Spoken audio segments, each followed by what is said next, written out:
Guys, I'm turning 40 this year, and I don't know what other 1986 baby, because I still feel like we're babies, um, is feeling the holy shit, we're 40. Yeah, I feel like when we were younger, 40, and maybe it was a little skewed, in my opinion, by, at least in my experience, by the Golden Girls, because Blanche was always like so much older. Sorry, Rue. It's true. And it's like that 40 is not what 40 is today. Mind you, our 40 now is brought to you by GLPs, thank you, Botox, filler, and all that other stuff, and a lot of biohacking and all that jazz. But I've learned so much in my 30s, and my 30s were so much fun.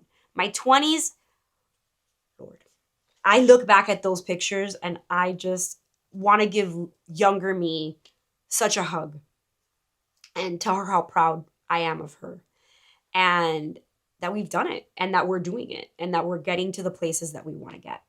So now that my 40s are in like a week or two, I've been really introspective and really thinking about what have I learned in my 30s and what have I left. And I hope that this could be something that if you're turning a huge milestone or if you're even turning any birthday, you can take a moment and really reflect on that. And shout out to whoever came up with that like 2016 to now reflection. It really inspired this. So let's talk about it.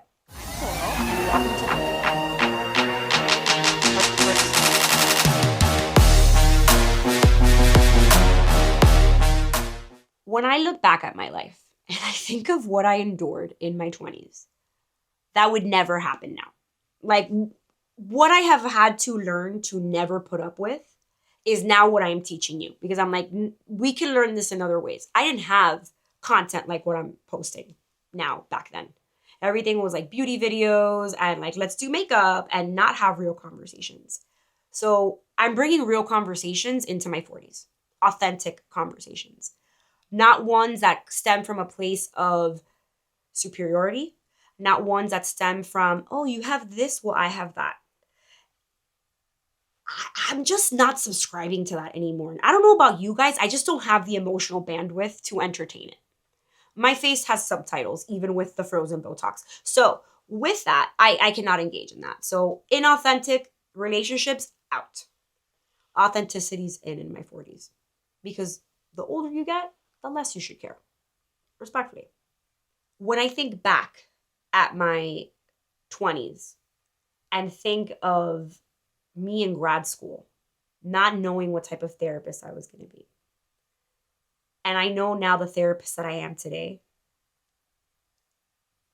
I'm proud that we powered through it. And I now know, and I've always known I'm resilient, but I now know that I am resilient. But I would have given myself more grace. Because at the end of the day, I didn't have to put that type of pressure on myself and be mean to myself. The world was already mean to me. I didn't need to be mean to myself. And I wish that I would have taken the steps that I did to heal myself 10 years ago a little earlier. So videos like this, content like this is videos I would have wished that I had. So more of that in my 40s of how I could help people because I want to help people and on a bigger platform. So I'm bringing that into my 40s. Another thing that's really important to me is honoring not only my ancestors and where I come from, but honoring the people that molded me into the person that I am today. Like Mr. Rogers, like lamb chops. Being a good human was what radicalized me. And that is what I'm going to be. And I'm going to bring more of that into my 40s. I'm always a good human, but I'm going to be more mindful of that, especially when I need to love my neighbor.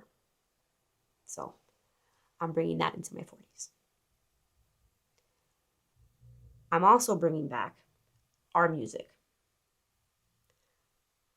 Respectfully, I am now going to now act my age. The music that you guys have today does not touch our music. That is why you're bringing our stuff back. So just bring back the good stuff. Seriously, I'm just saying. You know what I'm really glad I left in my 30s? And I actually left it in my mid 30s. So this is like fairly recent, like a few years. Comparison. I no longer compare myself to anybody else. I don't need to. I, I live with me. I'm who like lives my day to day. Not what I post on Instagram, not what I make you think I live. I live it. And I think that that's something, and maybe coming here from Miami, we were raised with of always comparing yourself like, oh, look, this person has this person has that. And it was always a competition and not a healthy one. A more, they're better than you or you're less than. So we're leaving that programming and narrative back there. We're also leaving friends that make you feel like that. The village is something that when you hear anybody talk about, they're like, the village, the village. The village doesn't exist. The village costs money now.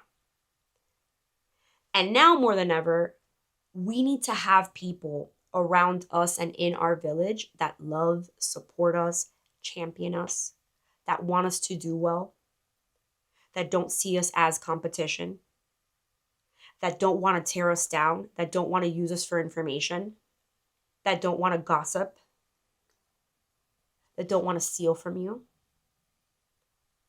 We can hold space for people where they are in their process and where they are in their life. I always want to make room for that. I'm a clinician. It's by my training. But that doesn't mean that I have to tolerate it in my life or have it around me. And neither should you. And I think that's really important to make sure you clock. So we're leaving that in my 30s.